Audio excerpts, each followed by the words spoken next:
Using Zangle for data, simple, effective, and insightful.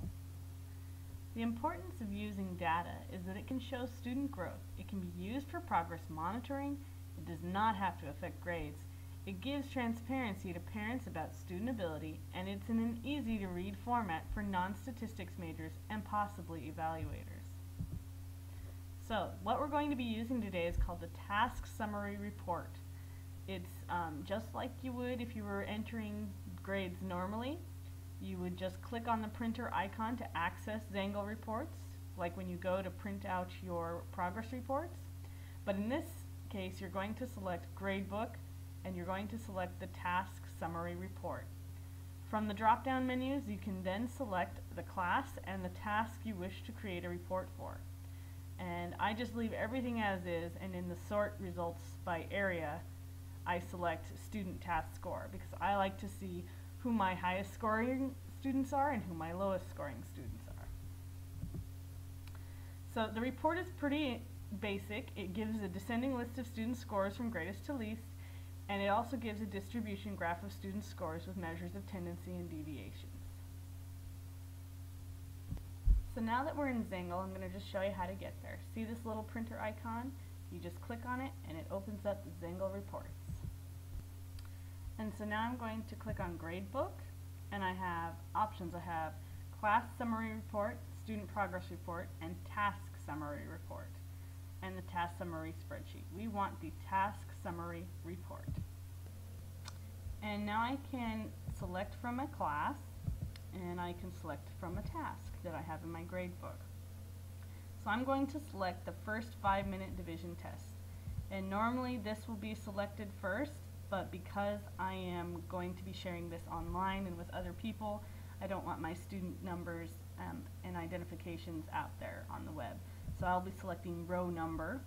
You can select student name and ID for your purposes.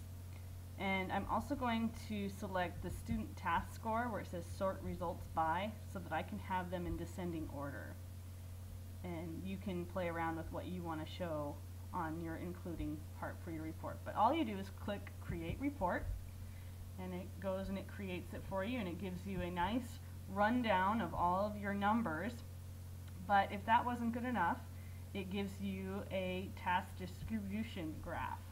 And that's really probably the best thing that you can have.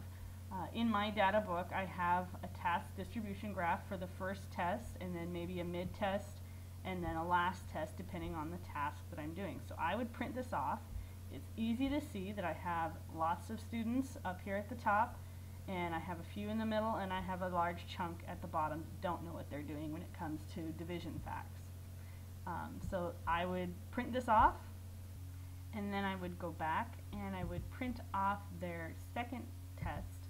This is the same test just a week later, to see if there's any improvements, and I'm only going to be doing these tests for one quarter. And so I would print every Friday's test, and I would keep everything the same and just click Create Report. And it would create that same report for me, this time with my new data from my new grades that I entered. And I can see before and after, if I have both of these pages back to back in a book, in a binder, I can see, yes, there have been improvements from week to week. I have students definitely move up to the higher level, and I had some students move up a little bit more. I also lost 3 students in my lowest bracket, which means they either took the test or they figured out what they were supposed to do or decided to take it seriously, which is always a good sign. This type of data keeping is painless, and it allows teacher to enter multiple sources of data to show instructional impact. This is a great tool. You can use it to progress monitor, identify at-risk students, or you can even do it by standard or by concept, which is always nice.